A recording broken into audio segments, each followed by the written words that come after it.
Welcome to the Moss HR Minute. I'm Preslie Deusenbery, Phoenix area HR manager with Moss Consulting. I work directly with business owners across the valley to help them build stronger teams, reduce risk, and put systems in place so their businesses can grow without everything depending on them. Today's guest is JC Lukens, CEO and CFO of Summit National Advisors. Summit National Advisors works with business owners nationwide to increase profitability by identifying hidden inefficiencies, improving systems, and helping leaders keep more of what they earn.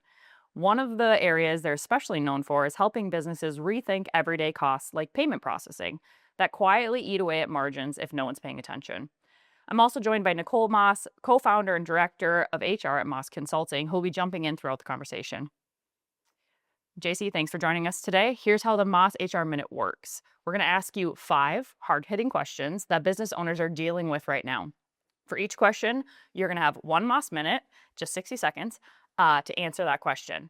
After that 1-minute response, Nicole or I are going to ask you a follow-up question just to dig in a little bit deeper. Don't feel like you have to stick to the minute for that one. We're looking for follow-ups, real-world examples, and where you see business owners getting things wrong. Sound good? Absolutely. I'm ready to go. All right. Oh, Many business owners believe profitability problems come down to sales. In 1 Moss Minute, where do you most often see profit leaking out of otherwise healthy businesses? I'm really glad we started there because I feel like it's a huge problem for small businesses right now is in marketing and AI implementation. Mm-hmm. I've seen a lot of companies that want to get involved with AI and they see all these technologies that could be helpful for their business. But I think it's a statistic like 70% of all small businesses using AI are not using it efficiently and it's not providing any ROI for them. So I think there's a big wave of new technologies and new things available for small business owners to make themselves more efficient, to be leaner, but they don't exactly have the right guidance to get the software there, to get the AI there to where it's actually providing a benefit to them rather than wasting their time. So we even had that problem with our social media planning. You know, we invested in a lot of technology. We invested a lot into pay per click. But at the end of the day, there were some things that we weren't doing at the partner level in creating the content, preparing it for these technologies to where we really didn't see the return that we thought we were going to get. And I feel like there are several small businesses who are in that position right now where they just invested into this new technology and they're wondering, why is this not working for me? Mm-hmm. And it's a very common problem. I think, sales, you start investing your sales into these technologies, hoping that they're going to produce even more returns, but they end up just being a funnel out the back door where you're leaking cash. And I see it all the time, including ourselves for a while. yeah, awesome. So, what do you think is one of the most common expenses that owners might underestimate because it feels normal or just unavoidable altogether? Well, I had to pull it into my own industry so fast, but it really is credit card processing fees. Okay. When you look at it, especially for certain industries like restaurants and retail stores, this is the second largest operating expense behind labor. I mean, oftentimes a restaurant is paying an additional rent payment every month just to accept credit cards. And a lot of businesses for years have thought, well, this is just the cost of doing business, right? I can't shut out the customers who are paying by card because I'm going to lose all these customers. So they have to do it. Well, these fees have gotten so high to where it's literally higher than rents in most cases. And it's becoming a question of how much do I really want to give the freedom of accepting credit cards to people because it's a constant erosion to their margin. You look at a restaurant, just a single family owned restaurant Mm-hmm. is probably spending 30 to 40 grand a year in credit card fees. Wow. Yeah, well, and no one carries cash anymore. It's all cards, tap to pay, Apple Pay, all of that stuff. Yeah. So it seems unavoidable. So I'm sure that we'll talk about that more as we go on. So credit card processing is treated like a fixed cost by most businesses. In 1 Moss Minute, how does traditional processing quietly impact margins over time? I'm glad you asked this because a lot of people do just treat it like a fixed expense. Mhm. Oh, I'm paying 3%, 3.1%. It's going to remain that way for for the remainder of my business. I signed this contract, and that's really not the way it is. Um, there are our buy rates in the industry are the interchange fees. That's what Visa and MasterCard are charging, right? And then you've got the merchant processors who are upping that margin a little bit because that's their fee for processing the transactions and everything. You can have a processor quote you 3%, 3.1% on a flat rate. Their contract will say that they can come in and adjust that rate at any time. And they frequently do, because the interchange fees, the rates that Visa and MasterCard are actually charging, fun fact, they have never gone down. In 40, 50 years of credit cards being available, interchange fees have quite literally never gone down. And so the cost has constantly been rising for business owners. And from year to year, you can go back and look at your statements, and your fees have most likely gone up because the processors aren't absorbing those rate increases, right? Yeah. So even though you signed a contract that says I'm paying 3%, 6 months down the road, they can easily send you an email saying we're going to up that rate. Or even say there's people in our industry that will charge interchange plus 50 basis points, right? I'm fixing my 50 basis points on top of interchange. Well, as soon as interchange goes up, your fees go up, Yeah. right? So it's become this pattern, and that's where honestly a lot of business owners hate talking to their merchant processing reps, because it's become this process of, oh, I can cut your rate by 0.2%, but then the interchange fees raise next year, and it goes right back to what you were paying. Yeah. And oftentimes it really isn't on the fault of us. It's on Visa and MasterCard for raising the rates. But it creates a negative connotation because it seems like these fees can just never go down. Yeah. Point. Yeah. It's a constant fight. So when owners finally see the numbers, what reaction are you usually getting? It's a good question. When we quote people, when we do our analysis, I provide it in an Excel sheet. The last 3 months, here is what you have paid. And it's a surprise to most business owners because they don't see the full picture. A lot of the times they'll think, okay, I'm paying $70 a month for the software and I'm paying 3% here and there. But then you actually show it to them over the course of the month. They spent $5,000 in credit card fees. And you start to pile it up and you say, well, this could be enough to hire an extra employee. You know, this is really significant money that you're throwing down the drain. Yeah, you're reframing it for them. And it is. You really just show it to the merchant. I mean, they've been paying it this whole time, but it comes a little bit over here, a little bit over here, a little bit over here. And when you really total up the full picture and say your costs have increased by 10% year over year, it really hits them and says, maybe I should make this a priority. This is a huge, significant cost. Maybe I should start looking over here. Awesome. So Summit National Advisors talks a lot about zero fee credit card processing. So in 1 Moss minute, how does that actually work without hurting the customer experience? I'll try to keep it to a Moss minute the best 1 minute. I can here. Because this is actually why we joined the industry and why we started Summit National is a brand new program that came out. It's called our Edge program, and it is zero fee processing. It's the most profitable way to accept payments in the US today, period. Came out 6 or 7 years ago when we joined the industry, and it was basically a response to all the negative feedback around surcharging and convenience fees. I'm sure you've been to a restaurant before, you've seen a surcharge on your receipt. My bill goes from $100, then there's a $4 fee, so now my total is $104, right? When you look at customer feedback on those programs, it's not that the customers were ever unwilling to pay that $104. It's the fact that you as a merchant told them it was going to be $100, and now they feel gypped, right? This program was a direct response to that feedback. Essentially, there is a dual price model, cash price at $100, non-cash at $104. You, as a merchant, will be able to increase the price, offset your credit card fees, but there is no convenience fee displayed to the merchant. We have removed the convenience fee from the experience. All the merchant's going to see is a tax in total. Okay. So it's basically making the surcharge experience, the convenience fee experience much sexier. Okay. Right. And it took a while for the market to turn around and appreciate it. We started in the industry when it was just a program being adopted by one little system with one processor. But it's become so popular in the market that it's been adopted by over 60 different POS systems, multiple processors, and we've been partnering our way up as it's expanded. So it's zero fee processing is the way to go if you're in the right industry. The biggest thing has been, where is it applicable? Is it applicable in my industry? Where do you think misconceptions come from for business owners when they first hear, quote, like no fee? No fee. Well, there's two things. Number one, they're going to immediately assume that I am talking about a surcharge or a convenience fee, which customers have had poor feedback on, right? Um, the second thing is it's too good to be true. You're telling me I've been paying these fees for years and years and years, and now you're telling me there's a legal and compliant way to put all of that back in my pocket. What's the catch?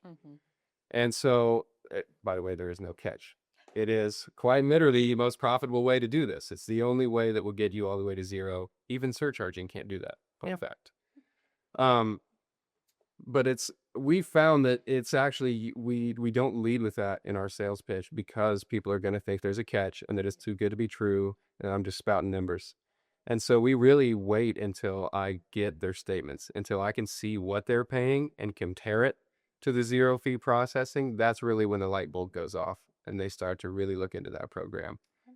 So it's really just a matter of trust, I would say, because in this industry, you've got so many people that everybody's getting a call from the merchant processing guy saying, I've got the next latest and greatest program that's going to save you this and that. And they've heard that story before. Yeah. And I think too that just the history of how things have been done, it's so comfortable. So in our world, we're human resource professionals, and there's very creative ways to present health insurance options now that the people who, people are like, that's not how insurance works. That feels funny. I feel uncomfortable. And they turn off instantly. So you have to have the trust and you have to say, look, there's other ways to do this. And it seems very similar in your world. Absolutely. It just takes trust and time and education, really. So your company provides a very different experience from other options in the market. Can you, in 1 minute, one last minute, walk us through what makes Summit National Advisors different from the others? Because everyone's saying the same thing, right? But you guys tell us what makes you different. This is good. And I'm going to give this advice to everyone who is in business, specifically those people who are like financial advisors, life insurance agents, people like us in our industries. It's an area where a lot of it comes down to the rates and the costs. However, when somebody says, what can you do for me? They're not asking about rates and costs. They're asking about how is my experience going to be different from the last guy I dealt with. Right. And that's what I started to realize when I was saying we came in, we started talking about zero fee processing. It's going to save you so much money for this single family owned restaurant. It's going to save them 40 grand a year. But at the end of the day, if they think I'm just another credit card salesman coming with the next latest and greatest program, they're not going to hear me out. Right. Right. I have to come in and tell them why my experience is going to be different than their experience. And so for us, that's the fact that we are like brokers in this space. Usually what someone's used to dealing with is I'm a rep from Square or I'm a rep from Toast, and that's all I can sell. I'm making 100 calls a day just to sell you this merchant account, just to sell my POS system to you. I come into the first meeting and say, look, I've got 15 different systems for restaurants. Tell me what you've got set up. Tell me what you're looking for. I'll look at what you're paying, and I will only come back to you if I have something better. It's giving that personal touch of, I don't know if I have what's best for you. Let me go figure that out so that when you come back, it actually is a custom experience where they're trusting that you've done your homework, because what they're used to is just, oh yeah, Toast is the best system for you because it's got A, B, and C. And I just come and say, look, I'm not going to act like I know how your business runs. Tell me how it runs and I'll go do my homework and see if I have something for you. And so it's become much more personal tailored. And they enjoy that. And so I give that advice to anybody in those types of industries where at the end of the day, it does come down a lot to the rates and the costs. You want to be able to provide that personal touch and say, here's what I'm going to do for you to go the extra mile. And here's how you can trust me as opposed to all these other guys. So you guys add that personalized touch at Summit National Advisors. What else, if somebody's on the fence, like what would you tell them to help them make a decision between you all and maybe a larger provider that they're used to, like you said, the Toasts or whatever that they're comfortable with just because they know the name? That's a good question. And by the way, if you ask somebody why they went with Square or Stripe or PayPal or Shopify, a lot of these popular systems, all you got to do is ask them, how did you land on that decision? They're going to say, oh, I Googled it, or they're going to say, oh, my friend with this business was using it, so I just bought the same thing, right? They don't do the homework. And so what I would say is when you go to those big box offices like Square, like Stripe, you're getting the out of the box rate. With us, you're getting a personalized touch. We give you 3 months of history, and it's literally, you paid this. With us, you would have paid this. And we give you all the details you need. It's so in addition to being a broker in that space, right? I've got 60 different squares. But when it comes down to the pricing and the transparency of that pricing, we lay it all out in front of you ahead of time. And all the big boys are going to do is say, "Oh, you fall in this category. I'm going to charge you 2.9% plus 30 cents." And it's just one little line item. You don't get to see how that actually looks for your business and what costs you should be predicting for your business. Yeah. So we try to use the extra control we have to make the merchants feel more at ease with that transition. I think everyone knows that people are in business to make money, right? Everyone's going to make money. Like you guys got to make money, but when you can see it, when it's transparent, it's almost, even if it's the same cost, if you can see where that cost is going, I think people Absolutely. swallow that a little bit better. Absolutely. So JC, if business owners necessarily like feel busy, stressed, or underpaid despite a strong revenue, maybe what's the first question they should ask themselves? This is a good question. I would tell the business owner to ask themselves, is what I've set up, is my technology actually working for me, or is it working against me? And we've touched on a little bit here and there in this podcast, but there's a lot of cases where people are not using technology efficiently. If I'm making $1 million a year as an owner and I still feel like I'm underpaid, overworked, then you do need to look at what tasks can I offboard? How can I remove myself from this equation? And with a lot of the advancements in technology, AI can help, especially for small businesses, right? You're not exactly going to be in the position where you can go out and hire an $80,000 a year salary. So you need to start looking at your technology and saying, is this actually working efficiently for me? I invested in this technology to do A, B, and C. Is it actually doing that for me? Or is it just creating more work trying to keep up with it? Right. And that's where we found ourselves in that position. There was a full 6 months where we had merged into a new CRM with so many tools that we kind of got lost in all the tools. And we were paying good money for this CRM, and it had great tools at our disposal, and we were not using them effectively. And so as a business owner, if you are feeling like you're overworked and underpaid, I would look at what you already have set up and say, how can I make this more efficient and offboard even more from myself? And really, your day to day should become less involved with the business and more involved with running softwares at the end of the day. Love it. What do you think is maybe the simplest first step in looking at what owners can do to protect their margins in 2026? That's a little selfish, but I'm going to say you need to look at your credit card processing. And I say that because over the last 2 years, we've been hit twice with the largest interchange rate increase in history. So I mentioned that these fees have never gone down, but now they're going up even faster. Yeah. And really, when it comes to our Edge program, that zero fee processing, that is literally the only way in the market to control those fees. You're going to make the same as cash every time, no matter if it's Apple Pay, Google Pay, an online payment link, an invoice, a handheld insert the chip. It does not matter. You're going to make the same profit as cash. And it's not just the cost savings. Look at the control it gives you. And for planning and everything else, I know when I sell this product, I'm going to make X amount of dollars. There's no more, I don't know how much this fee is going to erode my margin. I don't know where this is going to come into play. You know, I'm making a fixed amount, and it's a lot better for planning and controls. In addition to the savings, right? It is a massive savings, but I think it just brings more peace of mind to the business owners. Love it. How did you start your business? What got you into this? How's it going? Give us kind of questions. yeah. Well, just how did you start it? What motivated you to do it outside of what you've already talked about, and how is business? So when we started this business, I was actually in grad school, Okay. and I was being trained to become a financial advisor. Okay. I had always wanted to start my own business, though. A lot of people around me knew, like, I didn't care if it was a laundromat. I wanted to eventually start and run my own business because I knew I could do it. While I was in grad school, two of our partners, Vince and Rich, heard about this Edge program, the zero fee processing, heard about it right as its inception on a golf course. Okay. So it started on as a golf course conversation, ended up being cocktails in our basement, and Love it. and we ended up creating a business out of it. We looked for loopholes, saying, "Is this right? Could the market get behind this?" And then we made the decision. We went off and running. We actually had a failed company before this. We did learn how to do things the wrong way. So Good. I do speak from experience on some of this stuff. Summit National, we started about 5 years ago, and that was our second chance. That was our chance to do things right Okay. after we learned through the School of Hard Knocks. Yeah. But we've been doing very well for the last 5 years. I've been in Phoenix for the last 2. Okay.